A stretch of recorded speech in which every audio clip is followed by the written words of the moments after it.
For this lesson, we will be able to learn and understand the following given above, and those are the history, philosophy, and objectives of imprisonment, and the development of prisons, Sing Sing Prison, Auburn System, Pennsylvania System, 5 deployment of prisoner, forms of punishment, and so on.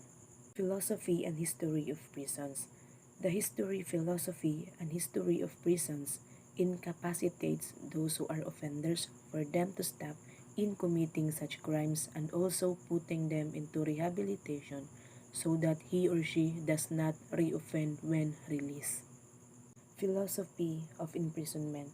For the philosophy of imprisonment, there are 5 basic sentencing that will justify and give the reason why we punish those who are against the laws.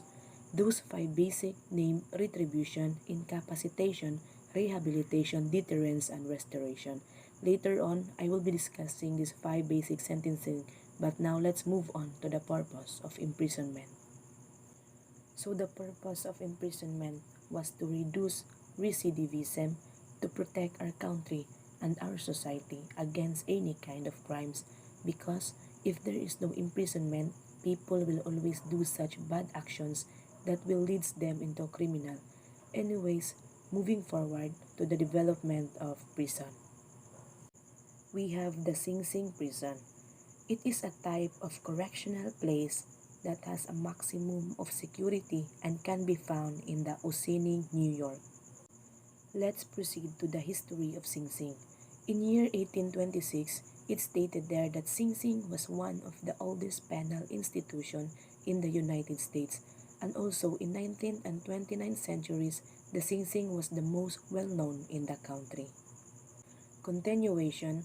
So this prison was originally known as the Pleasant Prison in the Hudson River at Ossining, New York. Another continuation to the history of Sing Sing Prison. It was being constructed in year 1835 by the convict laborers that was being supervised by Elam Lins, the warden of Auburn State Prison. Since I have mentioned about Elam Lins, so he would be the next topic. Okay, so William Lins was the warden of Auburn Prison State, and aside from that, in year 1826 to 1828, the opening prison, he became the head of new prison.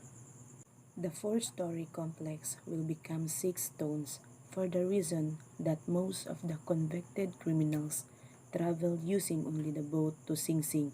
Another term for going to prison was up the river. Alexis de Tocqueville is one of the visitors in prison, and also he's entitled as the author of Democracy in America. In year 1831, the French government sent to Alexis and Gustave de Beaumont in the United States for them to gather some information talking about the American penal system. Anyways, going back to William Lins, in year 1830, William Lins resigned as wardens of Sing Sing and he returned to Auburn by the year of 1838. But later on, in year 1843, Sing Sing prison rehired him again. The whippings and the floggings was the commonplace for punishments at Sing Sing, like where people being punished by the law can be found. The person who developed the penology theories and the one who volunteered to be incarcerated at Auburn for a year and the one who serving for Sing Sing warden in year 1914 to 1916 named Thomas Mount Osborne. There are many reforms that was instituted under Edward Lowes, and he served as the warden from 1920 to 1941. Let's move on to the Sing Sing prison cell.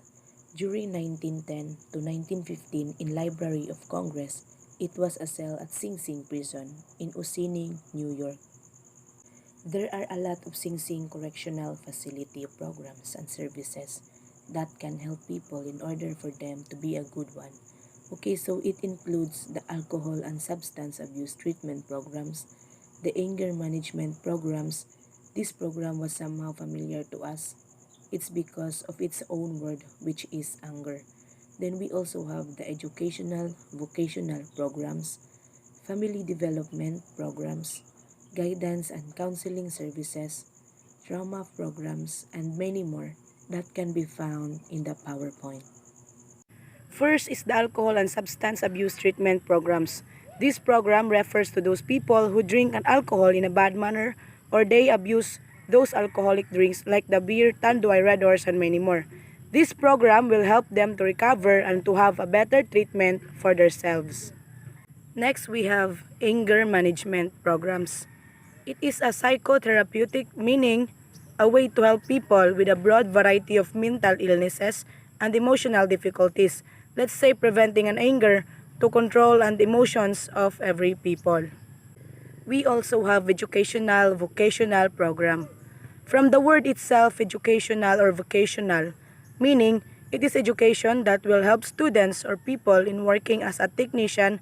That's why it is sometimes referred to a career and technical education. Also, the family development programs. This type of program focuses to those any kind of changes that can be observed in every member of our family as they grow and grow.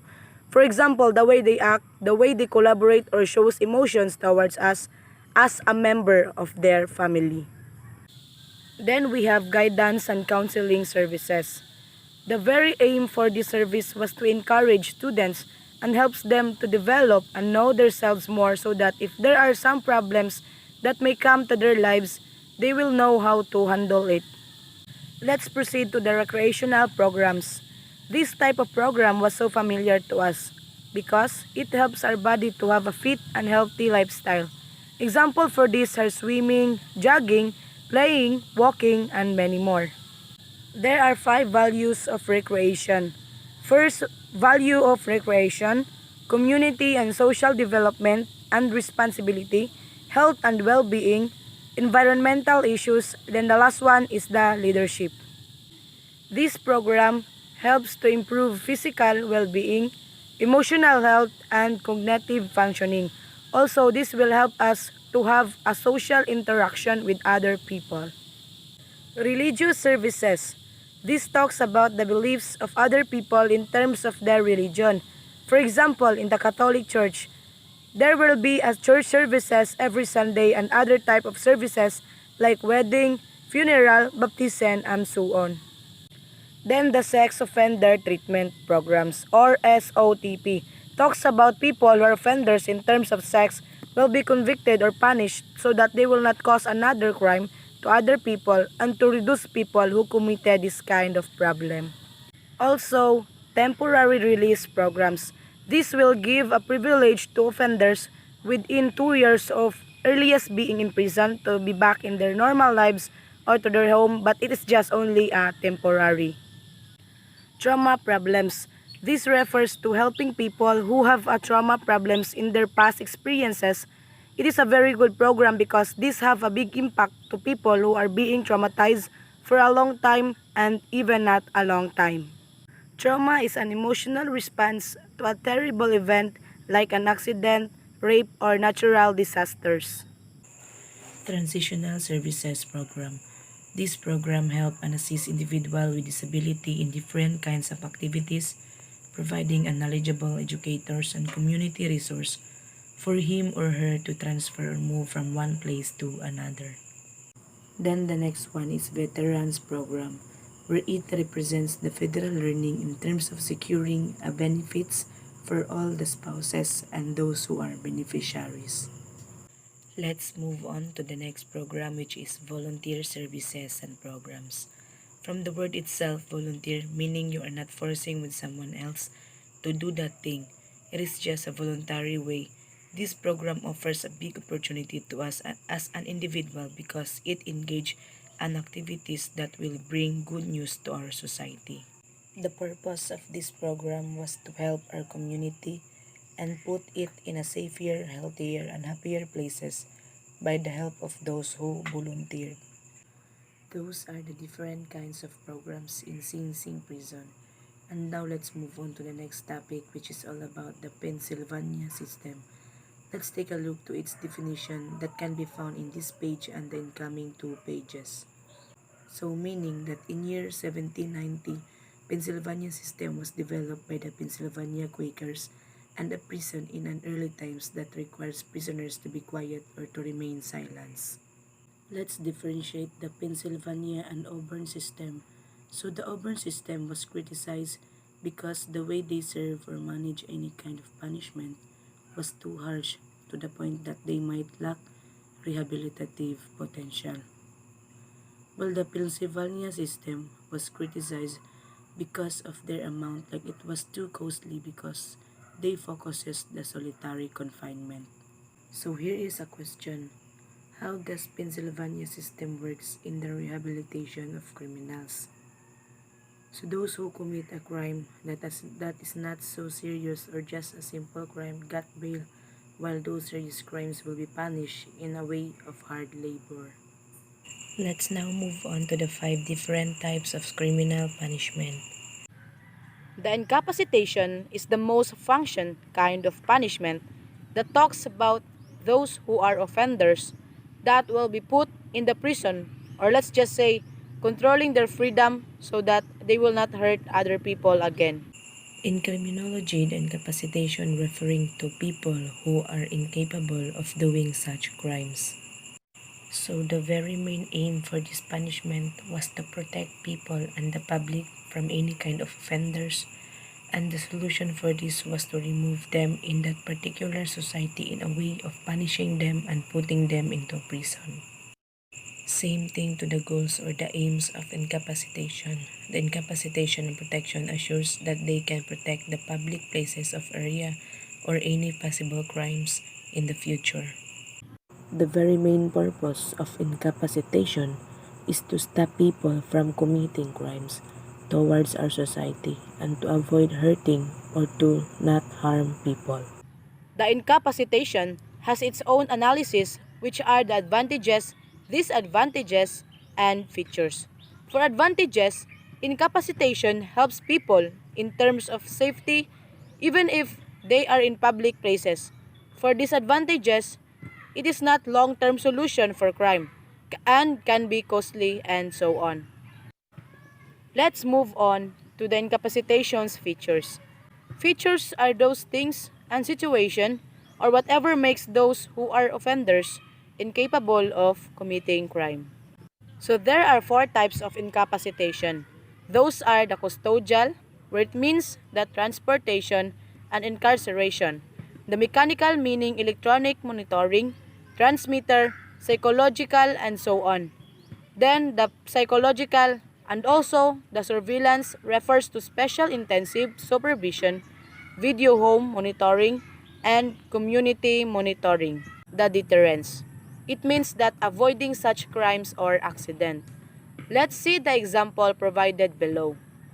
So, in order to avoid or receiving a ticket, some drivers must increase or be careful in driving, just like the crimes. In order to avoid it, we must be careful all the times. The goal of deterrence was to persuade people not to commit any types of crimes. So there are 4 types of deterrence. First is specific deterrence that analyze how deterrence is effective to us as an individual, if it was effective or not. The next is general deterrence, meaning whole or analyzing how individuals believe and understand the deterrence can persuade them in avoiding such or committing such crimes. The third one is the marginal deterrence. It aims to reconcile how this punishment, either specific or general, is effective to people and in our society. And the last one is partial deterrence, meaning it is partial and it refers to a situation in which is the threat of penalty has some deterrence even if the others are still engaging in an illegal behavior. Deterrence in criminal justice. The crime prevention effects of the threat of punishment is a theory of choice in which individuals balance the benefits and cost of crime. The purpose of this model is to conform the behavior of people to the dictates of law to make sure that they will not cause more pain again. The deterrence analysis includes its advantages, disadvantages, and features of it. For advantages, public safety, can save money, and avoid such crimes. Then the disadvantages is that crime is not always rational, impulsive, addiction, miscalculation of pleasure, like offender overestimated the value of crime and sentencer underestimate the value. Another disadvantages of deterrence also is that miscalculate the pain, sentencer overestimate the value of crime, and so on. Let's proceed to its features. It is no more less pain than utility requires. Let's understand the deterrence aims and effects. For the general deterrence, punishment of any offender is intended to be an example. Then the marginal deterrence, effect in part but not complete. Example, armed versus armed robbery or weapon.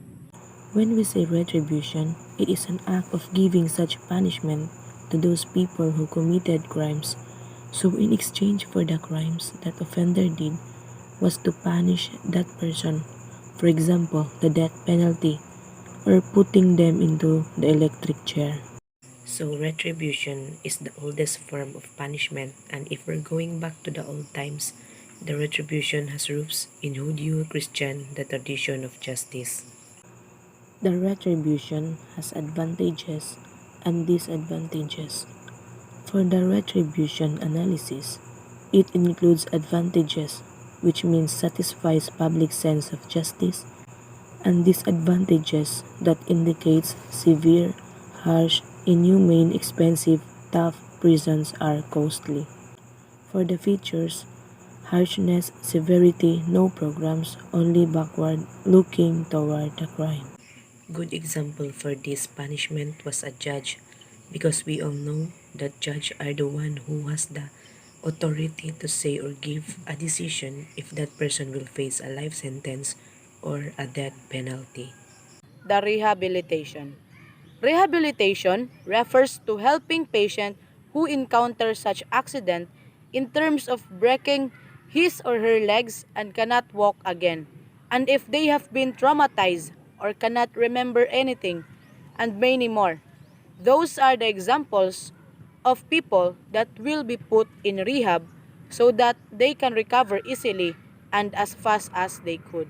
The main purpose of rehabilitation is to restore those offender back to its normal with therapy and training so that they will instill in their mind the good values and to avoid such crimes. Same thing to the other models, the rehabilitation also has its analysis. The advantages of rehabilitation is that you are safe in a public area, societal improvement, and humanity. For the disadvantages, it is difficult to accomplish it because it takes a lot of time, requires knowledges and science, hard work, and many more. Then the features are those stuff that can help for treatment, indeterminate sentence, and so on. The restoration was a different kind of punishment approach because the goal for this was to make a direct changes or amends both of the two, which is the victims or the community where the incident or the crime happened. The aim of this punishment is to develop, arrange, or repair the damage done to those victim and community by the offenders. Just like the other models, the restoration also has its basis, the advantages, disadvantages, and its feature. Let's now move on to those people who are behind the correctional institutions. First, we have Cesar. Cesar Beccaria was born on March 15, 1738 in Milan, Italy and died on November 28, 1794, also in Milan, Italy. He was an Italian economist and proponent of judicial reform. Then we have Cesar Lombroso. He was the father of criminology that created a theory which is more criminal, which talks about the criminal behavior in late 19th and early 29th century. Then the third one we have William the Conqueror. He was born on 1028 in France and died on September 9, 1087 in Rouen-Duc of Normandy, France. Next we have Enrico Ferri. Enrico Ferri was born on 1856 in Lombardy. His first work was a lecturer and became the professor of criminal law. spending time as a student of Cesar Lombroso. And the last one we have Clifford Shaw. He was an American sociologist and criminologist on year 1895 to 1957.